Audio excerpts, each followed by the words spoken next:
Good afternoon. My name is Dale Matchek. I'm the chair of the Econ program here at Northwood University. Welcome to our Freedom Seminar.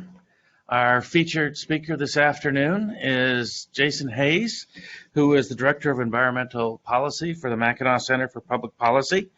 The Mackinac Center for Public Policy is one of the most successful and oldest think tanks that focuses on state-level public policy in the United States. And at the Mackinac Center for Public Policy, Jason has their environmental policy initiative, which focuses on improving the lives of Michigan's residents by first working to understand Michigan's unique natural features and then promoting policies that will balance the state's environmental health and economic vigor. He has long experience with natural resource management, beginning with his degrees that he earned in Canada and the work he did in Canada with their park system and forestry management. And he's here today to talk about sound energy policy. Will you please welcome Jason Hayes?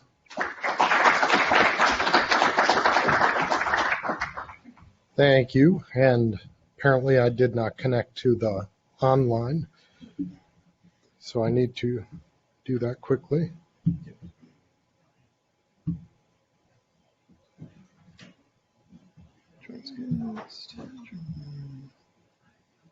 Just join events fine, all the settings don't matter.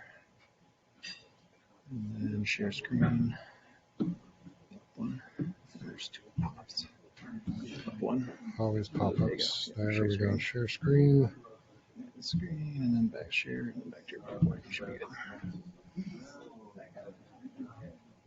Just go back to your PowerPoint now and you should be good. Alrighty. Present. There we go. All right. Good thing I waited a second. We'll have a few more people come in.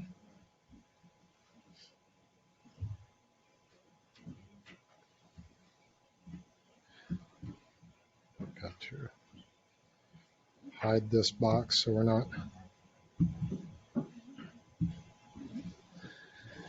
All righty. So once again, thank you for inviting me, Dale, and to the students and others who are here to listen to the second presentation. So this morning was 7 Principles of Sound Environmental Policy, and this afternoon we'll look at 7 Principles of Sound Energy Policy and look at how markets can provide access to essential energy resources.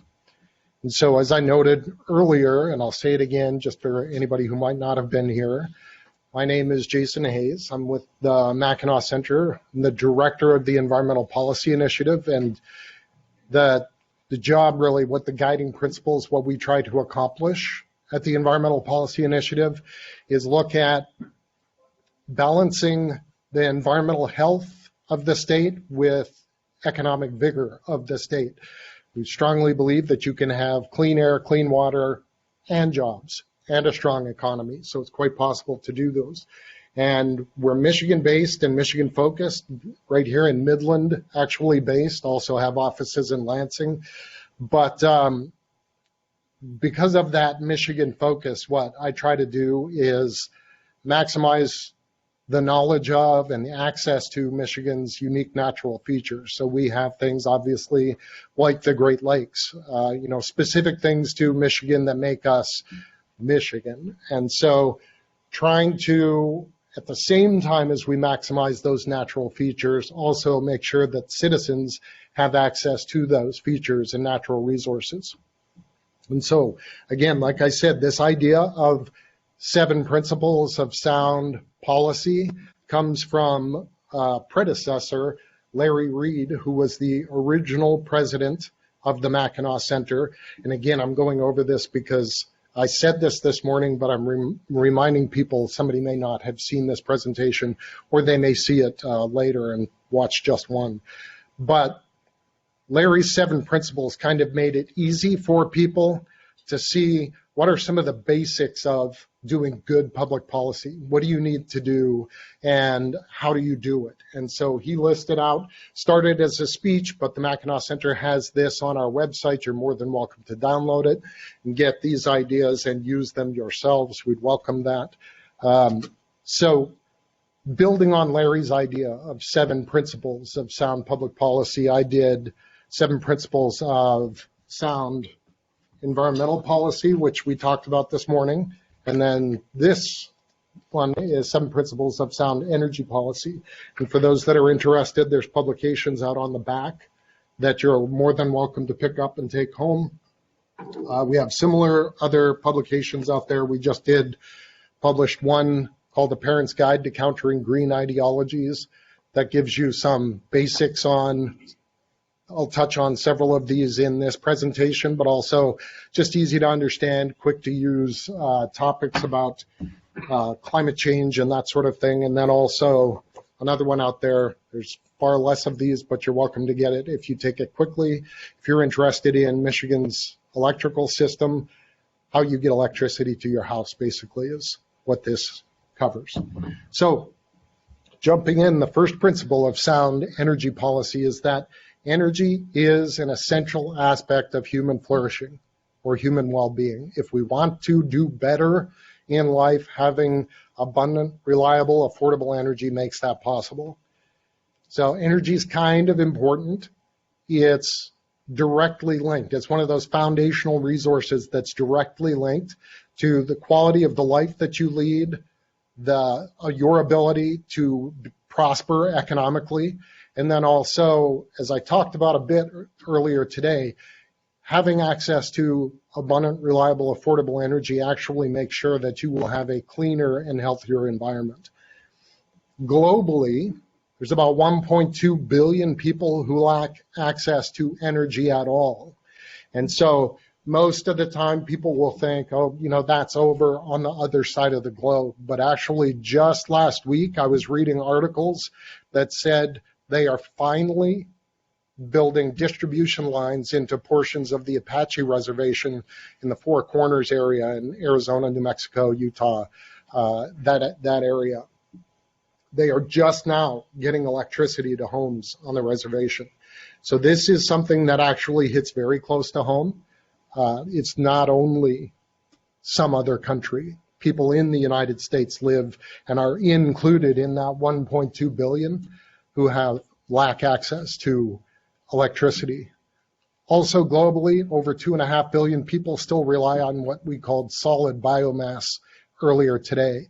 So when I showed the picture of women in Central Africa, Sub-Saharan Africa, carrying wood on their head, people rely on that, either firewood or animal dung, to heat their homes and cook their food still. So across the U.S., we're now starting to experience issues with, there's a strong push in terms of environmental management to limit access to traditional, reliable, and affordable energy sources, things like fossil fuels and even nuclear, which I'll talk about here. But doing that, shutting down those reliable energy sources, is actually driving costs higher and making our energy and our electricity resources less secure. So you get a picture. This is taken, I believe it's in New Delhi in India, where the links that you get an idea of the links that people will go to get access to electricity. So how many of us in this room would have the guts to stand where that guy is standing? I'd be nervous if it was me, because you'll notice he's standing on a ladder. I hope for his sake it's wood, because wood's not a good conductor of electricity. If it's a metal ladder, but it gives you an idea, again, of the lengths that people are willing to go to get access to electricity. What is happening here is a technique or a phenomenon called hooking. People actually pick a wire up, usually on a pole. This guy is brave or foolish enough to do it with his hands, but they literally lay a wire across a distribution wire, and then the wire runs down and off and into their house, and they're able to just pull electricity because of the contact from the distribution wire that the utility has set up, and with that they steal electricity and get it into their home. But this is how important electricity is in people's lives. You get a feeling for that, and you get also a feeling of the differences in the systems that prioritize electricity, abundant, reliable, affordable electricity compared to the systems that don't. So what you see is a picture on the top left-hand side, you see North America at night. You can see the cities that are lit up. You can see the areas that tend to be less populated, typically in the western states, but a lot of light, a lot of development. Compare that to South Korea and North Korea. You can see on the map Pyongyang, North Korea. It's right there. The only place in North Korea that's lit up. Very different attitude toward freedom, capitalism, free markets, and that sort of thing. Compare that to South Korea, which is one of the most advanced societies on the planet, and look at pretty much the entire geographical range of South Korea is very well lit at night. And you get into some of these kind of confusing ideas. The idea that people will say, well, our energy use is destroying the environment, so we need to cut back. There's some confusion over how much energy do we actually use, and is it reliable, and that sort of thing. So we have people like this fellow who's saying, who needs oil? I ride the bus. Perhaps unaware of the fact that the bus also uses oil. Most of what the bus is made out of petrochemicals. So the plastics in the bus and all that sort of thing use oil. So who needs oil? That guy needs oil. Which takes us to our next point.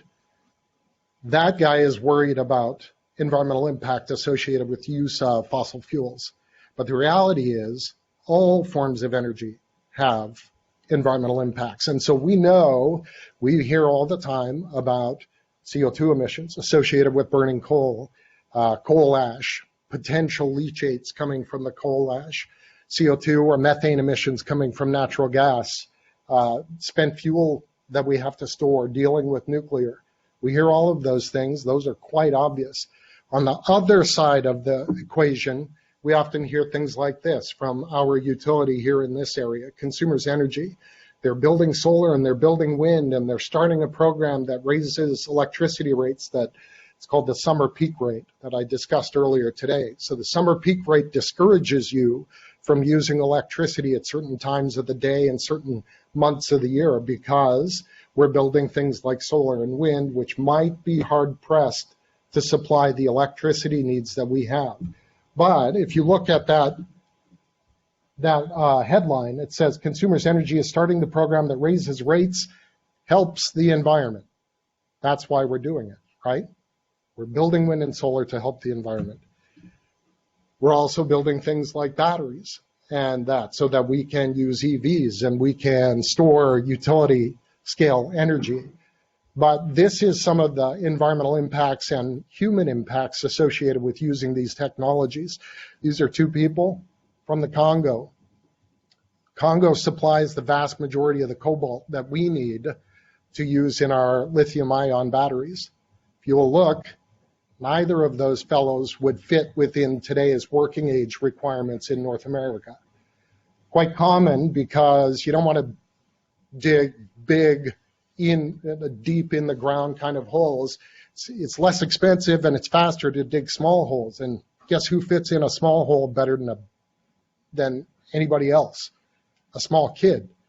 So we don't have those kind of labor regulations that would allow somebody to send a company to send an 8-year-old kid down into the ground, risking potential mine collapses and that sort of thing, when that kid should be in school, learning, being educated, and that sort of thing. Certainly should not be mining cobalt from the ground so that we can enjoy our batteries in our cell phones and stuff like that. But that is part of the impacts, not only environmental impacts, but also labor and human impacts. And so you look at the area that they're working in, does not look terribly attractive, does it? Again, the environmental regulations in the Congo, not quite as strict as they are here. I showed one of these pictures earlier this morning, looking at a region around, it's in Mongolia and China, it's called Batao, China. This is the area that most of the refining of rare earth minerals is done, something that we call transition minerals. We need these to do things like make the magnets and some of the batteries and that sort of thing that we rely on to produce the renewable energy that we're expecting to power our lives. So environmental impacts associated with using renewable energy, it's just that we can't see it here. That happens to be in Mongolia, or it happens to be in the Congo. So again, we're congratulating ourselves on being green, but are we really? Other forms of issues associated with using certain types of energy. As I said earlier today, in one region in China, it's called the Xinjiang region, where 45% of the polysilicon that's used in worldwide markets for the production of solar panels comes from. The people that are working in that area are part of a thing that's called forced labor. So it's the Uyghur Muslim community that has been imprisoned by certain portions of the party that rules in China, and they've been forced to labor in these camps to produce polysilicon to make solar panels. Again, labor issues that would not be acceptable here in the United States or pretty much any other nation on the planet are accepted and used to produce the polysilicon that goes into the solar panels that we're building here so that we can tell ourselves we're green and clean. All forms of energy have an impact. Closer to home, this is an example of, if you look what's coming out the end of that chute, chunks of 500-year-old Joshua trees that were cut down and ground up so they could put a solar array or group of solar panels in California. Is it green and clean to cut down 500-year-old Joshua trees? I'll leave that one for you. All forms of energy have an environmental impact. This is an unfortunate picture of what happens near wind turbines. And people will go, okay, well, that picture of that lady comes from, I believe it's New Zealand, okay? Department of Justice just this last week charged a NextEra subsidiary company, ESI Energy. It's a wholly owned subsidiary of NextEra. NextEra builds wind turbines here in Michigan in abundance. ESI acknowledged, admitted, and paid fines in the amount of, I believe it was around, it was over 10 million. I'm forgetting the exact number, but 150 gold or bald eagles killed by their wind turbines in the last 10 years. 150. And the interesting part of this is not the first paragraph or the first sentence that I quoted, it's the second. Because the problem that the federal government had with ESI killing the eagles is not that they killed the eagles, it's that they didn't get a permit to kill the eagles. So that second sentence, over the next 36 months, ESI has to apply for permits for any unavoidable take. Is anybody in the room a hunter? I am. You know what it's called when you buy a hunting license? It's a permit to take. That's exactly what they're getting. They're getting a get out of jail free card, get out of fines free card. Over the next 3 years, ESI has to basically get a permit. Might be a little too strong to say a hunting permit, but they have to do that for each of their facilities so that it's okay for them to kill the eagles. Then it would be legal. These are the same animals that until just a few years ago were threatened and endangered. So again, I tell you, all forms of environment or energy have environmental impacts. Another example from Mark Mills from the Manhattan Institute in the Wall Street Journal described, we're talking across the country about building tens of thousands of wind turbines, not just one. One wind turbine requires 900 tons of steel, 2,500 tons of concrete, 45 tons of non-recyclable plastics, okay? To build all of these turbines that we're planning on building, we're going to need to increase our mining levels of metals, or mining levels of metals like silver, indium, both need to go up by 250 to 1,200%. World demand for rare earth elements, which I talked about before, think Battao, China, the refining pit where they dump the toxic metal into the ground, 1,000% by 2050 for those rare earth minerals. We need to increase demand for cobalt. Think of that little kid standing out in the mine in Congo. We need to increase cobalt and lithium by 20-fold if we're going to meet these targets that we're putting in place for renewable energy, the Green New Deal, and those sorts of things. What do we do with that non-recyclable plastic in the wind turbine blades? That's one picture of a landfill in Wyoming showing the blades from a few hundred turbines. We have built over 3,000 turbines every year since 2005. We're planning to build even more. Where are those blades going to go? I'm pretty sure Montana or Wyoming can't take it all, but those sorts of things are why I say all forms of energy have an impact. One last one here for you. We say, okay, well, wind's bad. We'll build solar. Okay, well, there was a study done by Environmental Progress, Michael Schellenberger's group. Schellenberger's the guy right now who's running against Gavin Newsom for governor of California. Solar panels produce 300 times more waste than nuclear per energy or per unit of energy produced. So if we're going to be clean and green, maybe we need to stop, pause, and rethink some of these things. Also need to remember that when it comes to energy, scale is king. We use a lot of energy, whether it's electricity, gas, transportation fuels, that sort of thing, propane for heating, any of that. We use a lot of it. There are a lot of people that have a lot of need. One example, Palisades Nuclear Plant, which is over near Holland on the west coast of Michigan. This one plant, 811 megawatts of CO2-free, emissions-free electricity. The plan right now is to close that in May this year, about 10 years before its license runs out.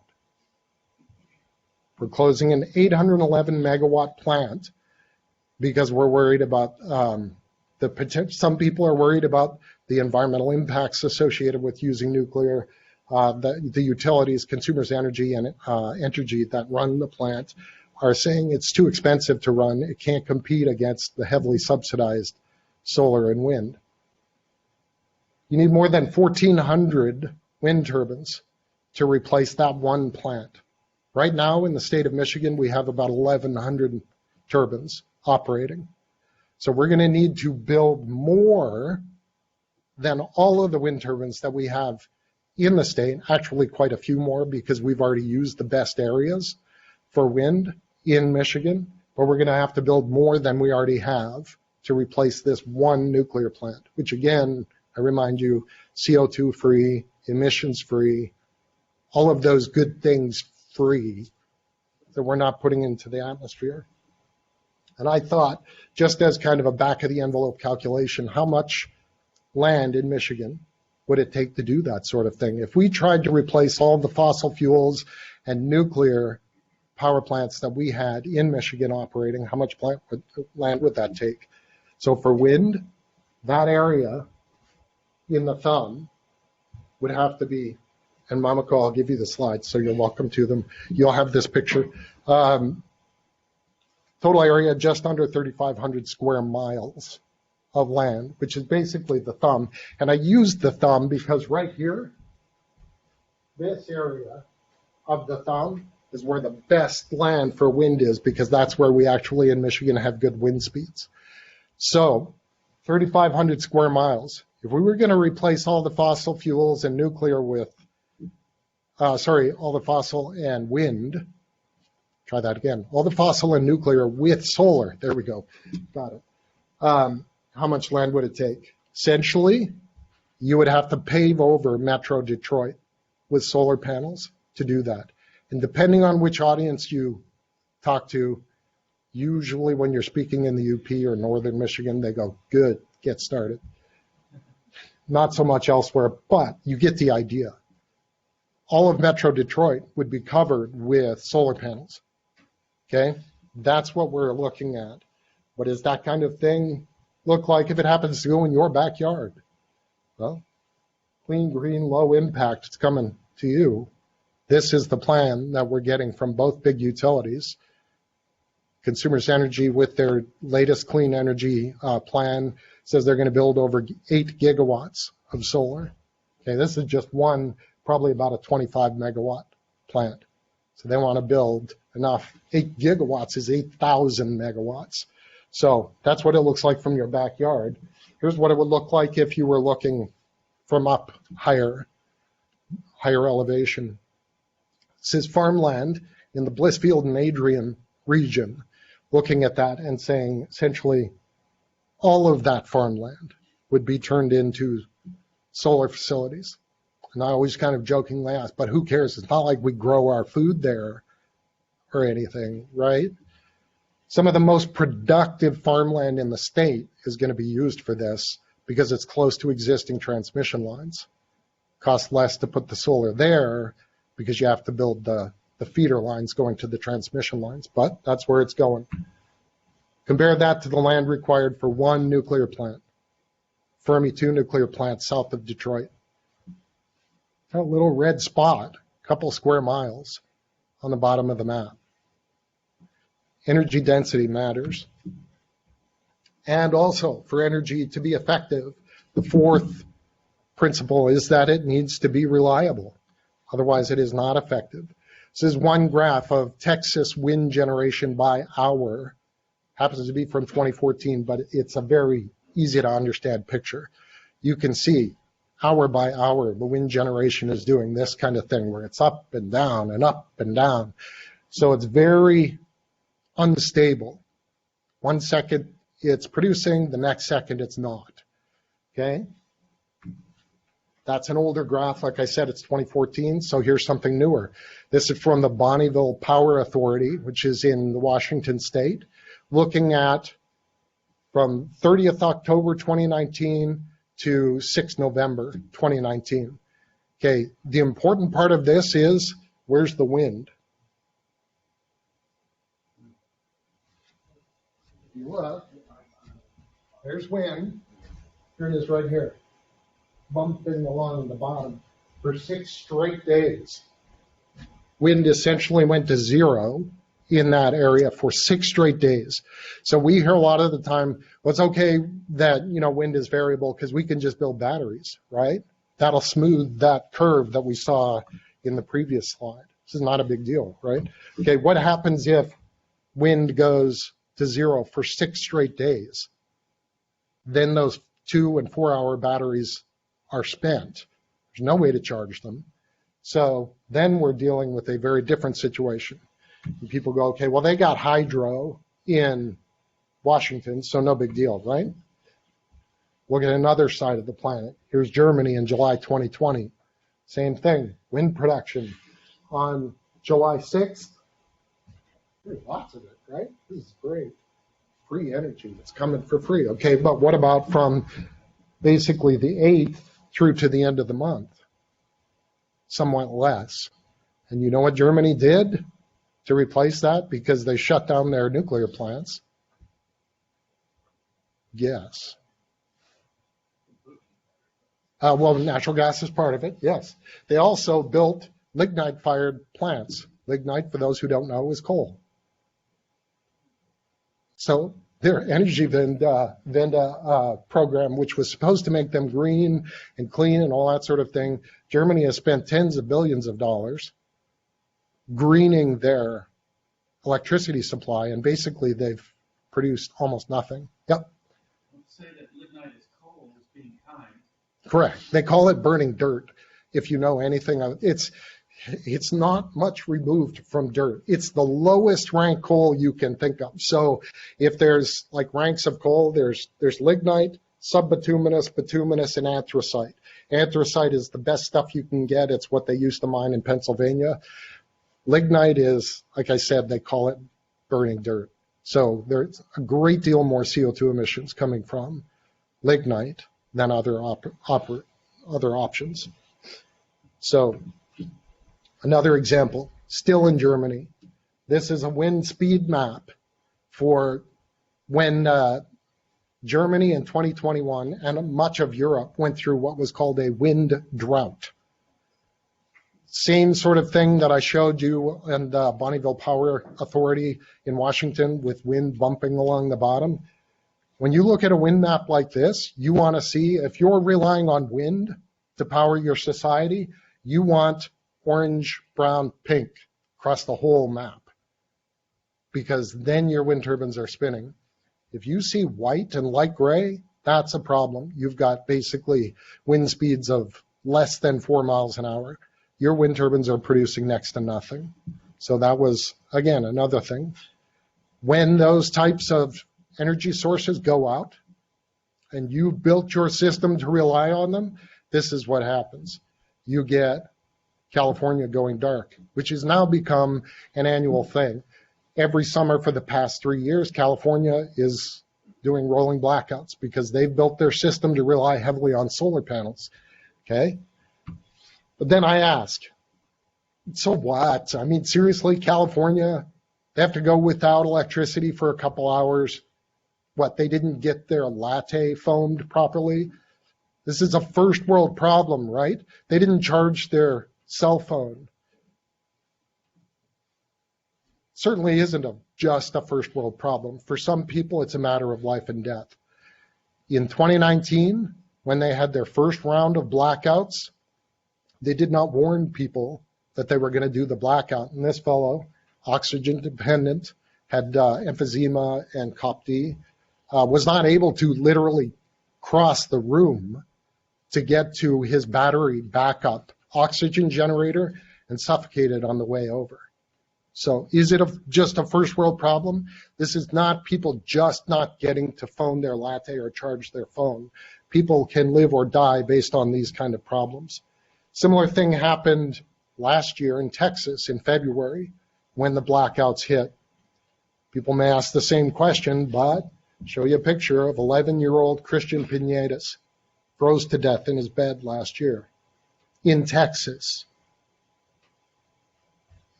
because there was not reliable, affordable electricity. So we go from that into the reality that people say, okay, yeah, well, we still need to transition to different types of energy. We still need to do this because climate change, right? Okay, well, even if we agree with that, it takes time. I told you before, in energy, scale is king. The systems that we're trying to transition are massive. Think, how many years have we been trying to transition to wind and solar? How many tens of billions of dollars have we spent trying to subsidize and move in that direction? How many different pieces of legislation have been passed to reduce CO2 emissions and to push us toward this energy transition? How long have we been working at this? Literally decades. Still, across the US in 2020, renewable energy provided 12%. Don't forget, that's not totally wind and solar. That's also biomass, landfill gas, pretty much anything else you can imagine that it could be classified as renewable. The list is right there: geothermal, solar, hydro, all of that. Hydro takes a massive chunk of it, but still we're only at about 12%. Wind and solar provide maybe 4.5, 5. After decades of pushing this transition, we're still only right there. Nuclear and fossils provide almost 90%. But still, our utilities are saying this is something we need to do. And by 2040, our utility, Consumers Energy, plans to supply more than 60% of our electricity by using solar and wind. What they're doing is mimicking what the utilities in Texas and California have done. I just described that, what happens there. Their plan is, as I already noted, the top bar is to close the Palisades nuclear plant. They also want to close Karn 1 and 2 and the Campbell complex, which are 2 coal plants.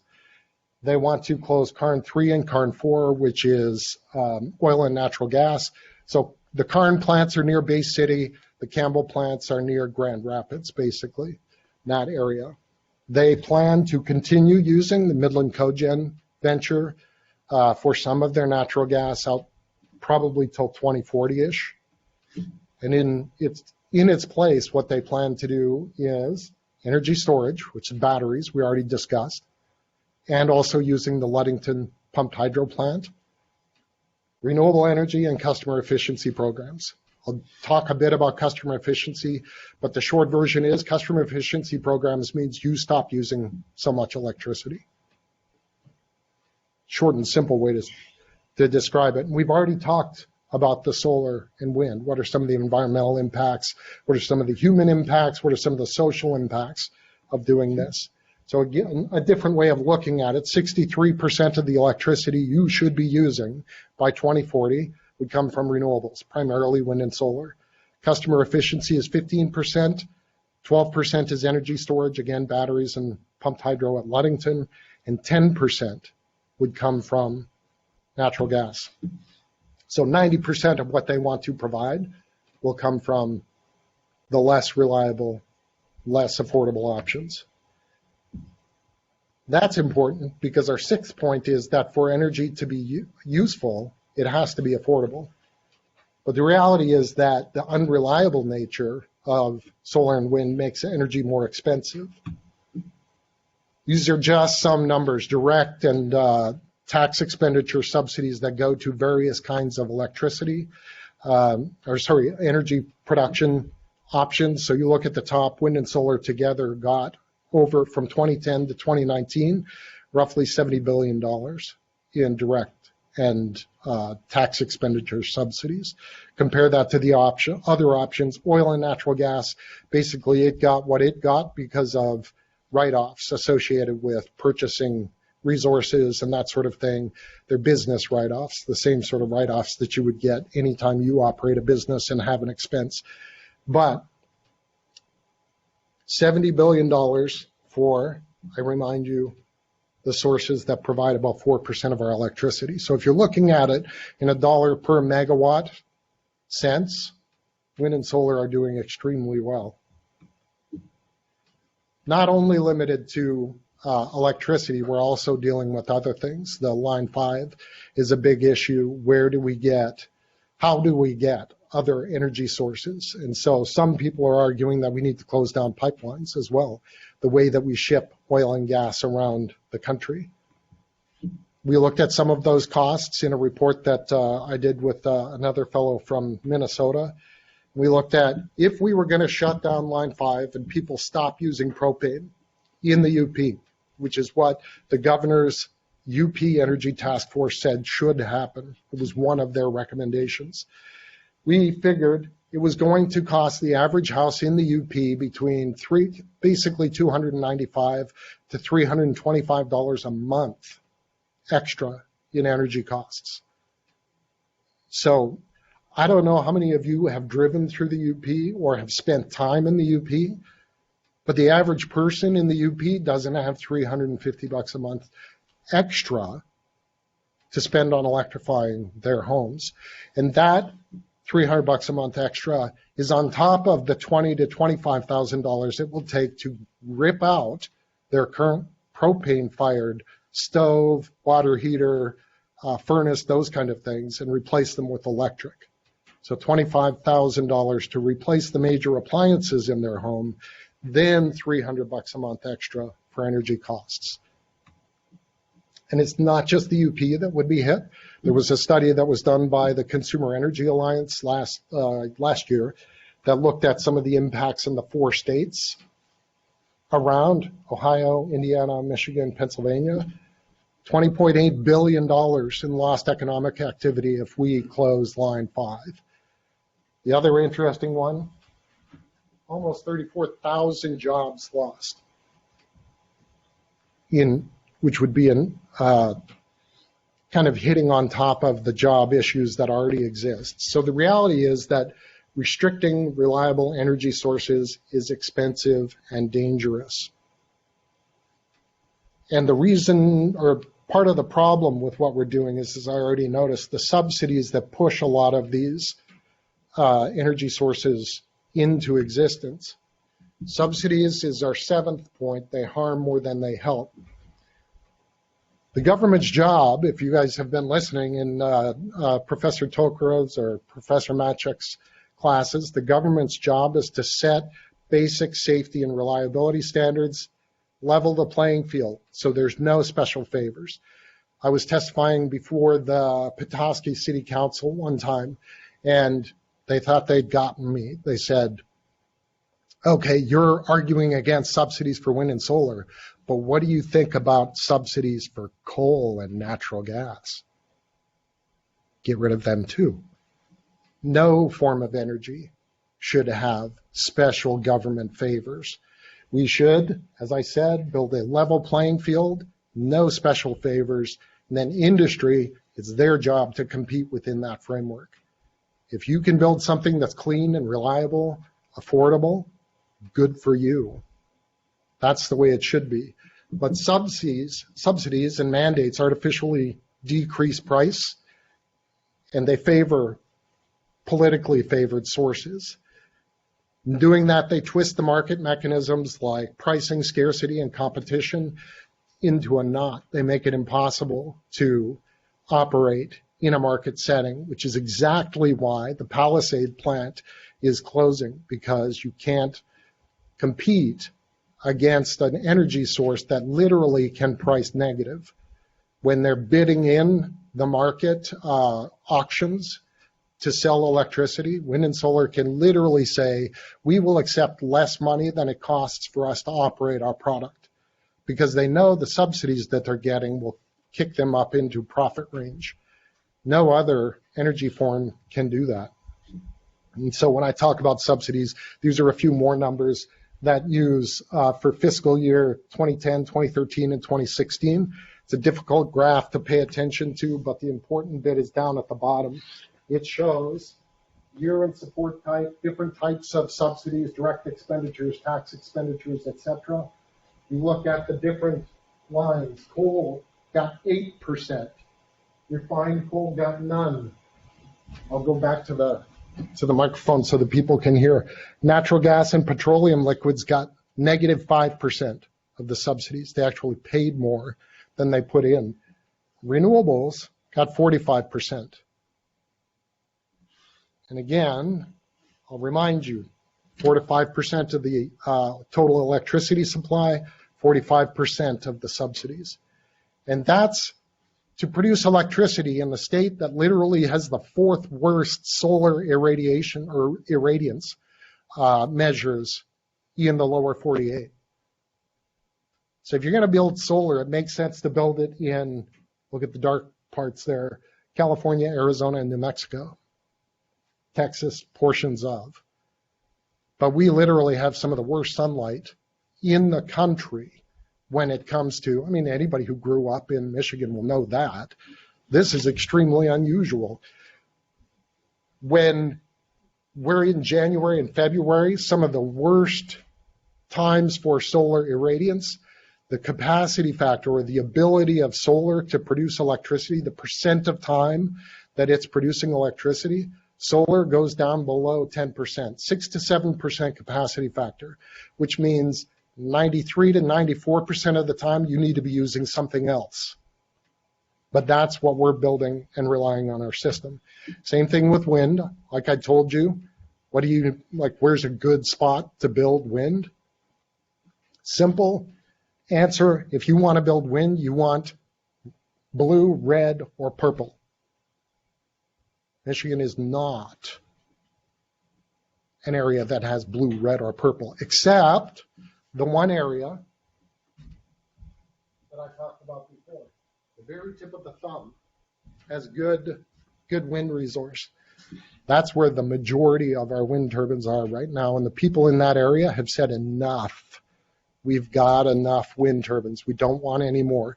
When they have local elections to decide whether or not they want more, the yes vote for more wind loses out to the no vote 2-1. So they've said, we've done our part. We don't need to do any more.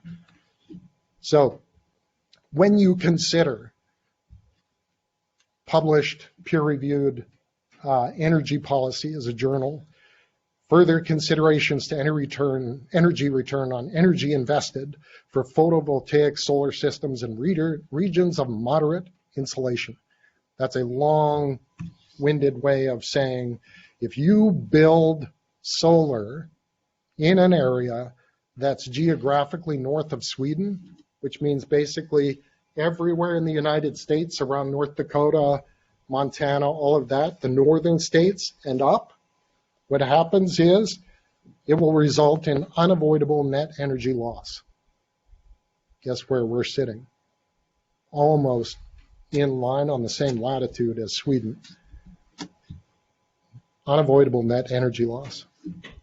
So that brings me to what happens when you have the unavoidable net energy loss. Yep.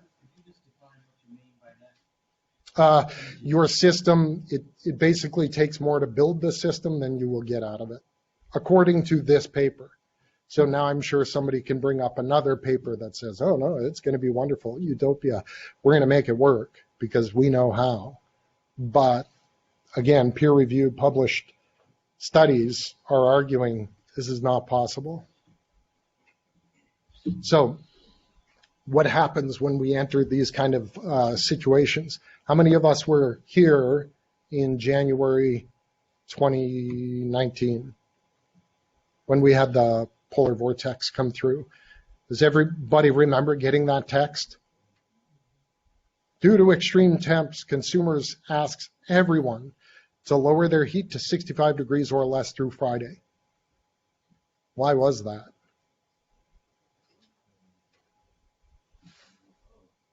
Yeah.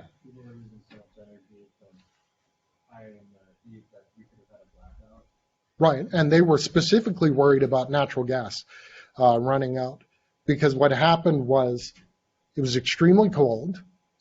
75% of the homes in Michigan use natural gas to heat their homes. The utilities are going strongly to natural gas because as you shut down your coal and your nuclear, you need natural gas to provide firm power when solar and wind go out. Guess what? When it was -20 during the polar vortex, there was no wind. It was very cloudy. We needed natural gas to produce electricity. We also needed natural gas to heat our homes. So we were in a bad situation. And Consumers Energy sent out that emergency text and said, look, guys, we need you to stop using so much energy. That's the exact same thing that's happened in Texas, except Texas had it worse. The reason that we could still keep producing electricity and stay warm is because at that time, coal, nuclear, and natural gas in our region provided basically all of the electricity that we needed. What sort of energy sources did I tell you Consumers is trying to shut down? Exactly, the ones that work and that kept the lights on and the heat on during that polar vortex. So there it is graphically for you. Wind, right there, the gray triangle. That was on the first day. Over the next 3 to 4 days, wind went down to 0.4% of our electricity. Guess which sources of energy picked up the slack? Nuclear, coal, natural gas. So those, again, are the ones that we're trying to shut down. So this was January 2019. It's not like it was that long ago. The fortunate thing for us was that we still had nuclear, coal, natural gas to power those systems. Again, we're closing down the Palisades plant, an 811 megawatt nuclear plant, in May. We're trying to, according to the Consumers Energy Clean Energy Plan, close down the rest of the coal and the natural gas by 2025. I hope it doesn't get cold after 2025. Anybody watch Game of Thrones? Winter is coming. Winter, in this case, does not have to be extreme cold weather. It can also be extreme hot weather. It can be any time where there's a major system failure, like there was on that day in January 2019, when there was a fire at a natural gas processing station, which was the other reason why we lost a lot of our gas capacity. Winter doesn't have to be cold, but in that case it was. When winter gets here, what are you going to trust? I can tell you right now, if you can't see the picture, those solar panels have snow on them. They're not producing anything. Natural gas keeps you warm.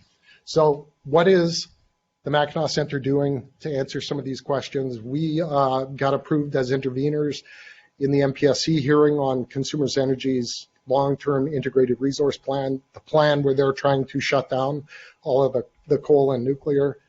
We push back against that. We're also pushing back against the actions to close Line 5, and we're doing things like this here today, speaking out on the value of abundant, reliable, affordable energy. And so now you guys are all dynamic, motivated, educated individuals. What are you going to do?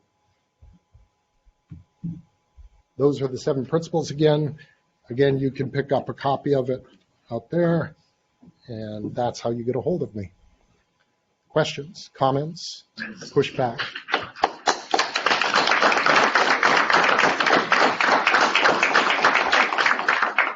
Yep. So you asked him, what are we going to do? For those of us who are able, should we be wondering whether we should get a gas backup generator on our houses?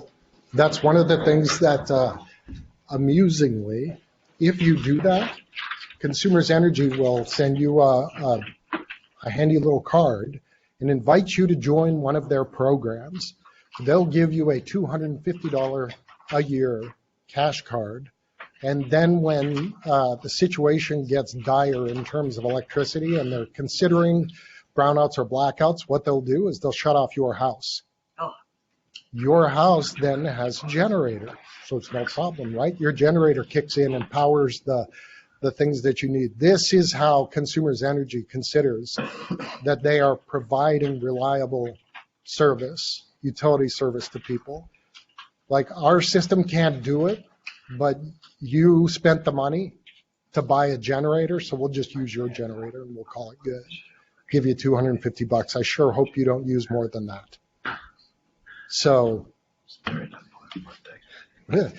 I bought a generator for whatever that's worth. Yes, I think people should, because I don't think the system that Consumers Energy is building, or DTE for that matter, or in the UP, UPCO or UMERC, I don't think the systems that they're building are going to be reliable. So should you buy a generator? In my humble opinion, yes, if you want electricity. But I mean, I don't know what your bank account looks like, so, or how well you're adapted to cold you are. So I think someone was waving. Were you waving?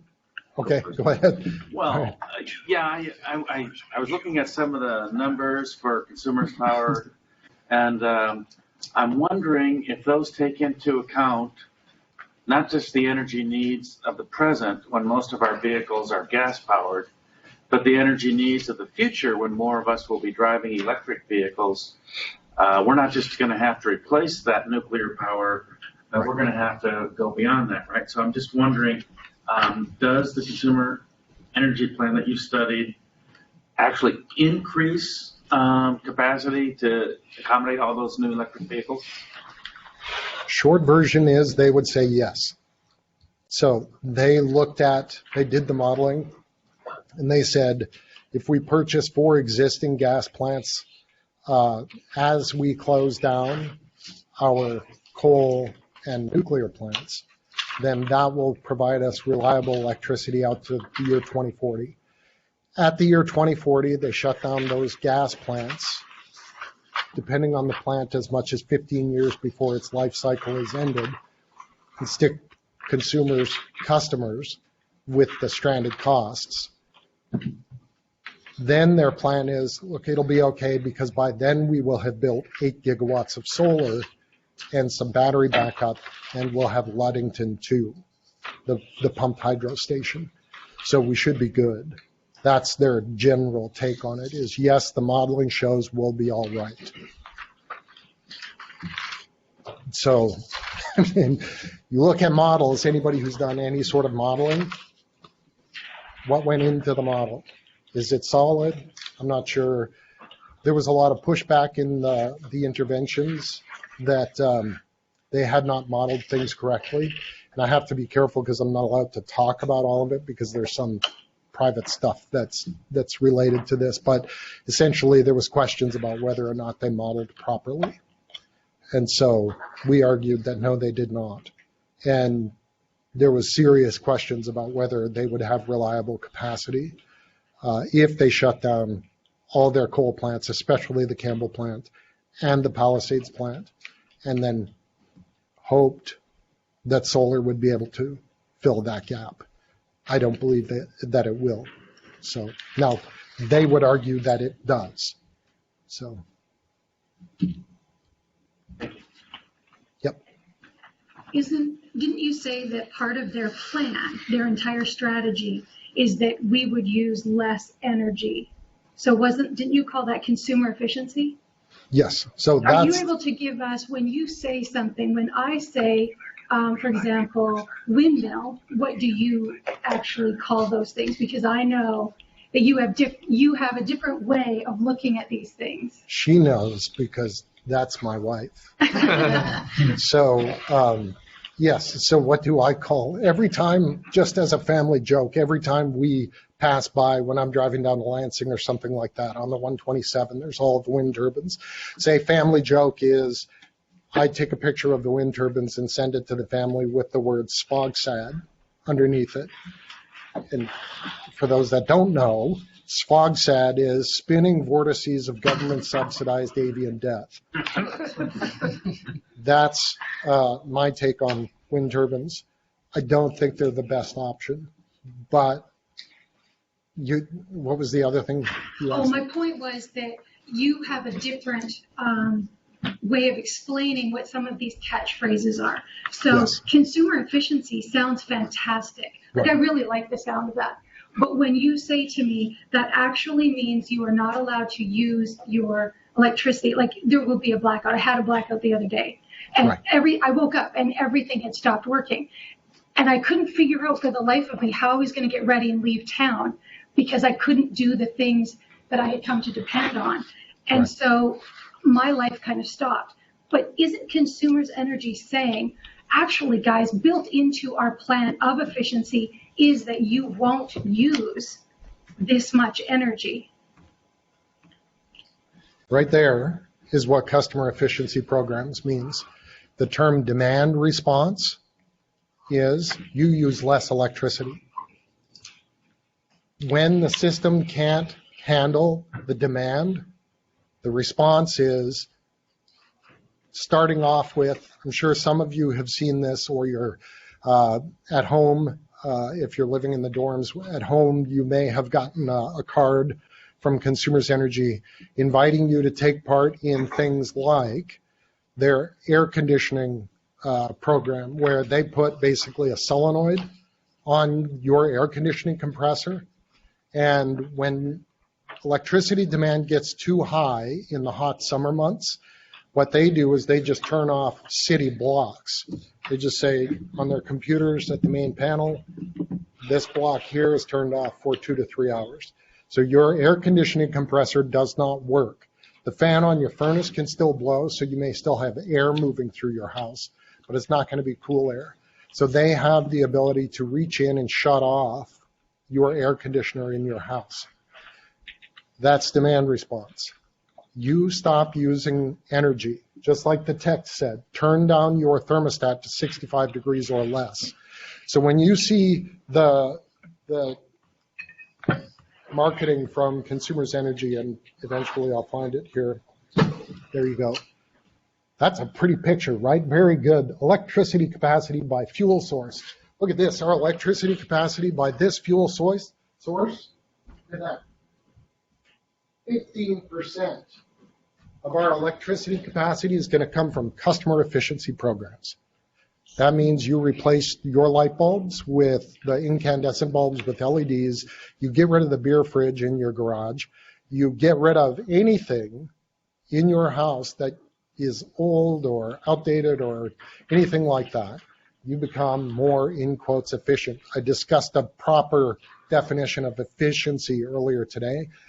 That is not efficiency. That's utility mandates and central planning. because they're telling you when electricity demand gets too high, they will turn things off in your house. If they need to do a rolling blackout and turn off your city block, okay, that may also come. We hope it doesn't come to that. Our modeling shows that that might only happen once every certain number of years. I hope not.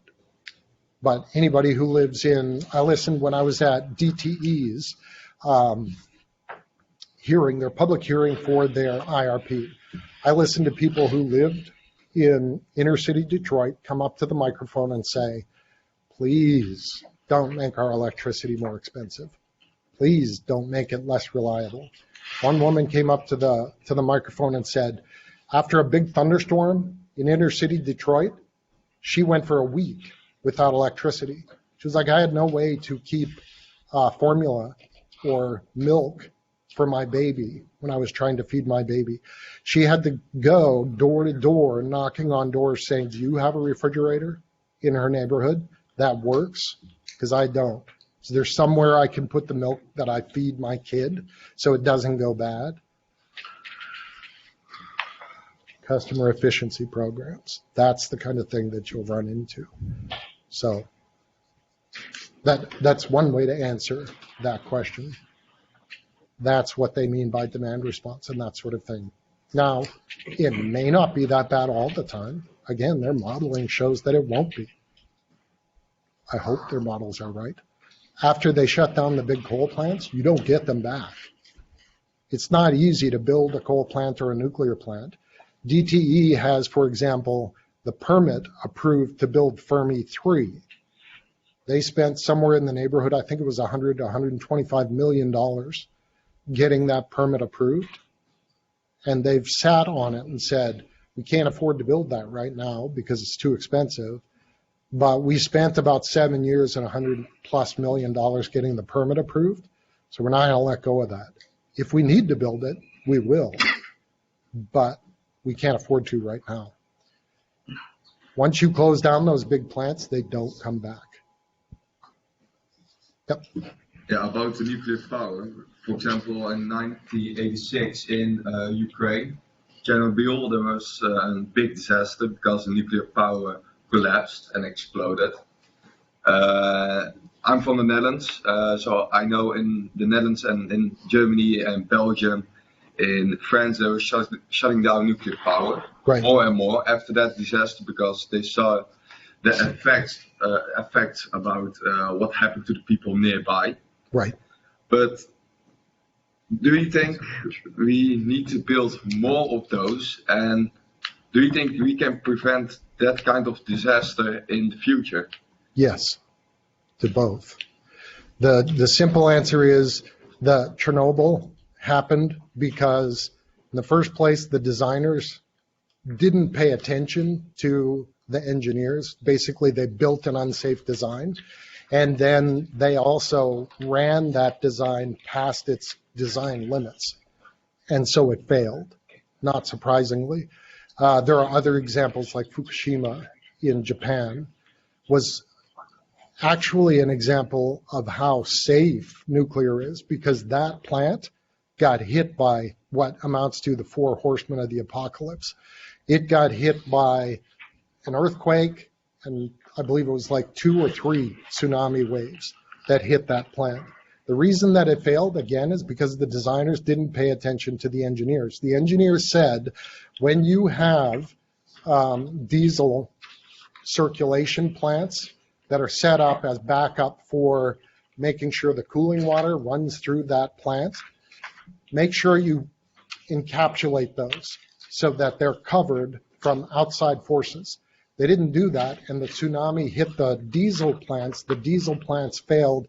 That's what stopped the water circulation from going through the plant, and then it overheated. If they had covered those diesel generators like they were supposed to, then that plant would still be operating today. It was safe and fine even after it got hit by the earthquake and 2 or 3 tsunami waves. So the next part to your question is, should we continue building? Yes, because we have things, the new Gen 4 nuclear plants are what's termed as small modular reactors. We have those in all of our military, like the Navy ships and submarines and that sort of thing. We know how to build those plants safely and efficiently. So what's happening right now is companies like NuScale are beginning to build those as tests, essentially. They're working through the approval process with the federal government, the regulatory authorities, to be allowed to build these new plants. And essentially what happens is, if one of these small modular reactors, or molten salt reactors is another kind, has the same sort of thing happen to it as what happened at either Chernobyl or Fukushima Daiichi, if one of those plants experiences that and it starts to overheat, there's a safety plug in the bottom of the reactor that melts. All of the fuel goes into a container unit and is locked off from the environment. They're what's called fail-safe. It's basically impossible for them to overheat. And so we're finding ways to build things now that are far safer than was ever even imagined before. And again, the Chernobyl thing is poorly designed and badly run. So it failed because of humanity, not because of the design. People were just not using it properly.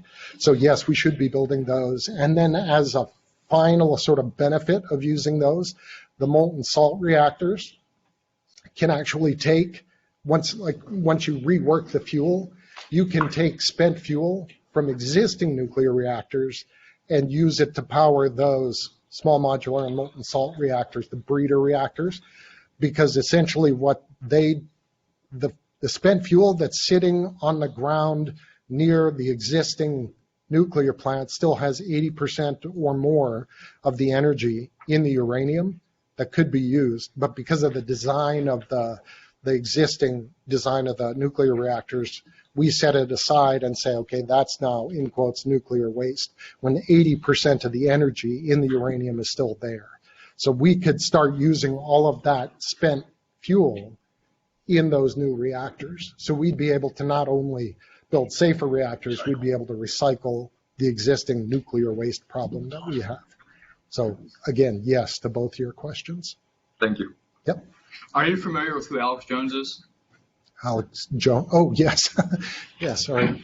Yes. All right. So I was listening to one of the podcasts he's on with Joe Rogan. He was talking about this Jurassic eating thing that the world's kind of going through right now. Are you familiar with it? I've not heard of Jurassic eating. I'm sorry. All right. So basically what he said is that the carbon emissions from like the U.S. factories and plants have gotten so clean now that it's actually a benefit to our environment. The carbon is going to like the plants and they're making them grow faster, grow bigger, and thus they're producing more oxygen, and the oxygen is benefiting humankind because it's making us bigger, stronger, faster, better humans we were 50 years ago.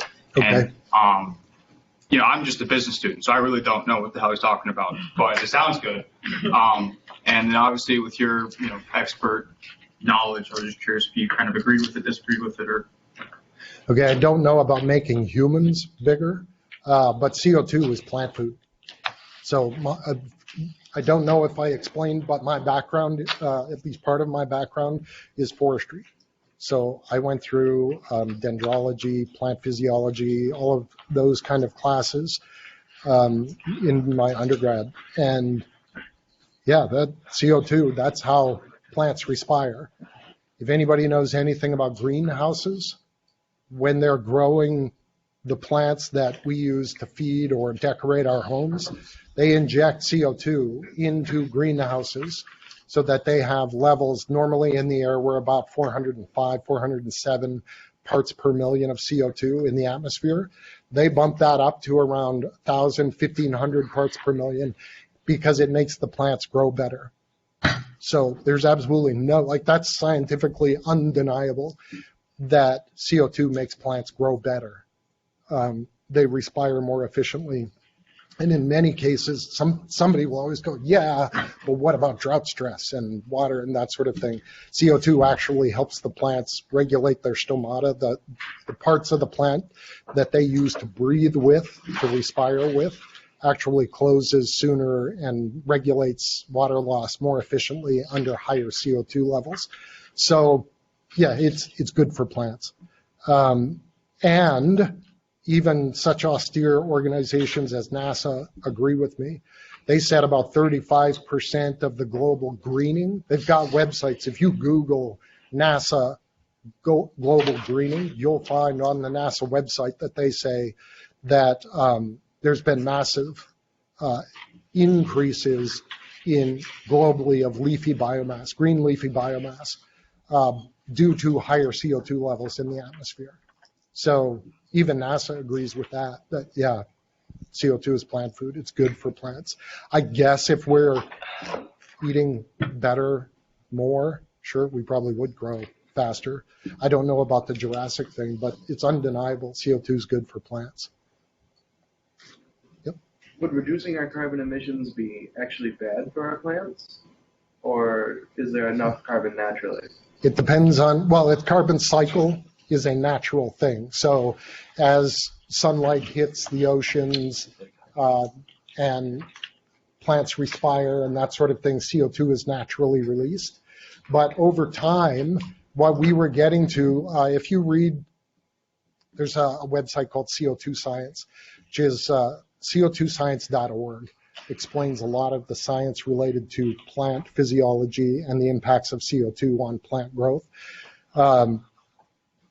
They showed that basically, and this again is a scientific fact, if CO2 got below, I believe it's 150 parts per million, all plant life ceases to exist because it can't respire, it can't breathe at levels below 150 parts per million. When we started the Industrial Revolution, we were at around, I think it was 270. So if we went another 150, 120 parts per million, that would be dangerous. So if you go below a certain amount, then yes, that's extremely bad. But we're in, also it depends when you look at timelines, essentially, there are times in the Earth's atmosphere where CO2 levels have been 10 times what they are today, and times where it's been quite a bit lower. I don't believe, I'd have to look again to check to see if it's gone below 150 parts per million in the last, I mean, how many million years? It hasn't gone below that since basically in the time that humans have been around. So, but it's been much higher. So, yeah, going too low is very bad. Yes, going too high can cause heating problems, but I don't know how far I go into it. CO2 is on a negative logarithmic scale, essentially. So what happens is every additional molecule of CO2 that goes into the atmosphere does less warming than the previous molecule. So you get an initially very steep increase in temperatures, but it moderates very quickly. It's like if you paint the windows in this room with black paint, the first layer of black paint is going to have a huge impact on the amount of light that's coming in. The second layer will have less, the third layer less, and usually by the fourth or fifth layer, there's no more light coming in.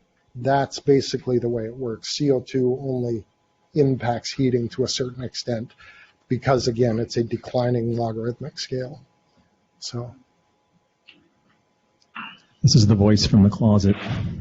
Got a couple of online questions for you. Both of them coming from Chip. One says, how do you view the sensibility of pursuing the tunnel approach to update Line 5? And the other one, which I think you kind of already touched on, but I'll read it anyway. Are there any innovative investment projects in nuclear energy as a model for consideration? So the first one's easy to answer, yes, NuScale. They're the ones that are building the small modular reactors. And the other one, should we build the Line 5 tunnel? Yeah, absolutely. Because it's a win-win. Enbridge has said that they are going to pay for it. So it costs the taxpayer nothing. Seems an obvious option. Additionally, building the tunnel gets the pipeline that currently is shipping 540,000 barrels of oil and natural gas liquids every day out of the waters of the Great Lake. I don't know of anybody who has been cheering quietly for a spill in the Great Lakes. Nobody wants that to happen. So if we can remove that, relocate that tunnel to a concrete lined tunnel 100 feet below the lake bed in the bedrock, then we've solved the environmental concerns in terms of, is this going to cause a spill in the Great Lakes? No. If there is a spill, it would be in the tunnel, and they would be able to go in and clean up inside the tunnel. I mean, there has not been a spill from that pipeline in the 60, almost 70 years that it's been in existence. They've done, in 2017, they did the hydrostatic pressure test that looked at it, and basically it passed the same test that it had to pass the day, just like the months before it went in the water, almost 70 years ago. There's basically been, because of the situation that the pipeline is in, which is extremely cold, oxygen depleted water, there's been very little in the way of corrosion or rust on the pipeline, and so it's still in very good shape. Despite that fact, everybody agrees, if we can get it out of the water, why wouldn't we? Yeah, we should definitely build the tunnel, because it, again, protects the Great Lakes, protects the natural environment, and at the same time maintains that essential energy infrastructure that we all need for 55% of the propane that's used in the state, throughout the state, 65 if you're only looking at the UP. So absolutely, we should build the tunnel. All right, I think that concludes this afternoon's presentation, and the second of Jason Hayes' presentation I thought was even more informative than the first, so I want to thank him for being here and doing double duty for us today. Thank you, Jason.